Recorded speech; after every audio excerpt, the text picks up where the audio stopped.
Welcome back, sports gamers. Have some Madden 19 franchise news for you.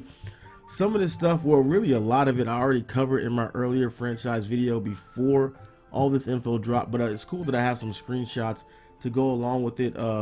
Kudos to props out to Game Informer getting these screenshots here. So we're going to go through a couple of these things. Like I said, check out an earlier video because I did cover a lot of it already. And this year they're adding or making more of a focus on schemes. EA created 8 offensive schemes and 6 defensive ones. On offense, the spread, West Coast zone run, West Coast power run, vertical zone run, vertical power run, multiple zone run, and run and shoot. On defense, there's the base 4-3, multiple 4-3, base 3-4, multiple 3-4, the Tampa 2, and the 46. If you want to change your team's playbook, you can see the schemes that go along with that playbook. There are visual indicators that allow you to see the player's scheme fit, including while you're scouting in the draft as well. And you can see a cool screen with Jason Garrett here and showing his schemes that he runs there and the strengths of that scheme and how those players fit into that scheme.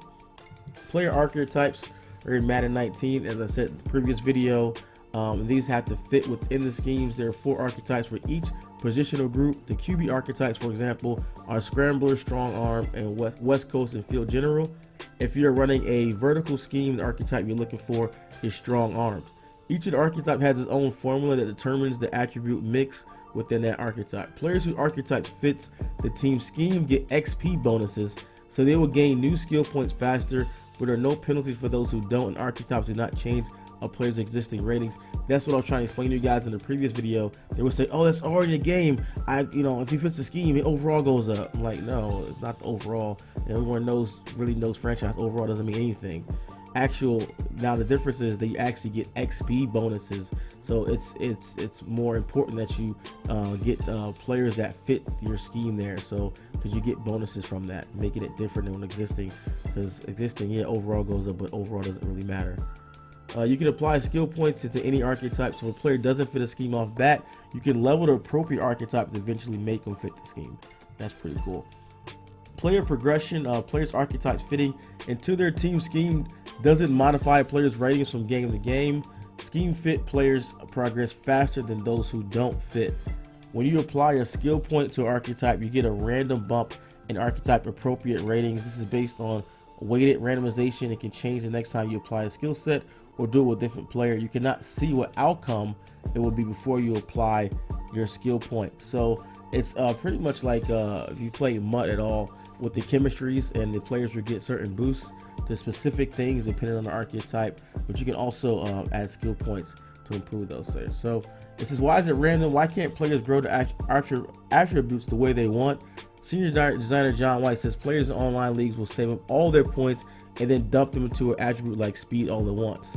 This, however, won't change the player's overall rating, creating an imbalance that threw off the game's free agent and resigning logic. So they would never rate a guy like people were able to build those guys, so that's why they make it random. Traditional player traits like clutch are not viable, but are an innate part of the player from the start. The development trait is unchanged. There is no more slow development. It's normal, quick, star, and superstar. Wow, that's a big change there. Superstar encompasses only 30 to 40 players in the entire league. This trait can evolve, just how we have last year. You can gain if you start from a quick guy. You can gain to star, and that can change depending on performance on the field. Weekly game planning and focus training stay the same.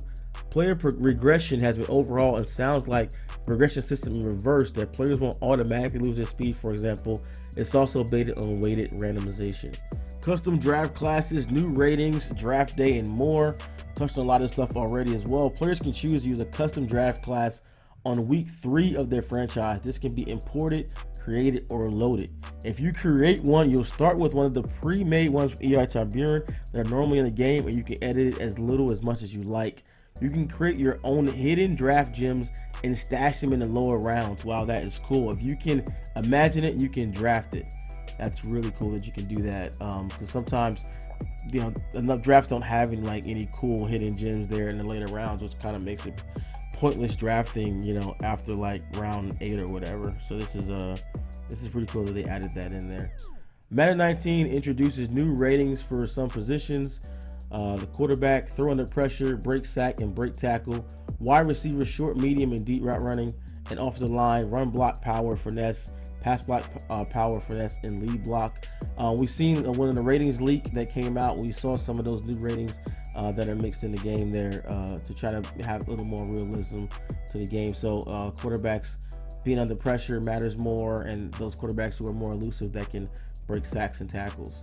If you're a coach or owner in franchise, you'll see them in their office, complete with idle animations. If you're a player, they'll be in the locker room. Draft day has been reworked to feature a new draft location, complete with a stage with the crowd and cityscape in the background. When you draft a player, you'll see that model come out onto the stage and even strike a pose. You can take 5 or 6 snapshots within the games that will then be threaded through the mode's other menus, the news, and loading screen.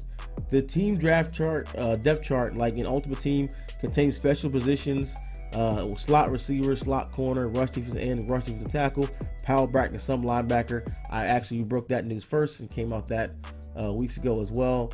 The new depth chart positions, and allows you to have more of a third down back, power back, and speed back. You can have like a running back rotation. You can choose your team captains, and you'll see the appropriate patches within their stars. Some teams don't have captain patches, only have them in the playoffs. So yes, another huge axe feature that people have been wanting for a while.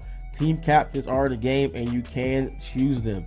So that's really cool. And of course, they show up and show on the player. So that's all we have for the franchise news. Going to get some working on getting some franchise gameplay for you guys, so I can have some more video and go through all these even more detail. If you have any additional franchise questions below, make sure you leave them in the comment section, and I can do my best to try to answer them or get them answered.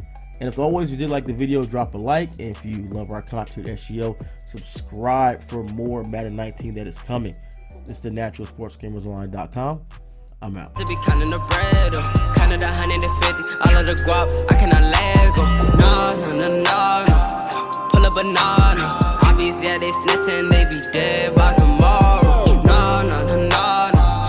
Pull up a chopper. I be on that bullshit if you talking all that house. I got the plug calling, I get 100 calling.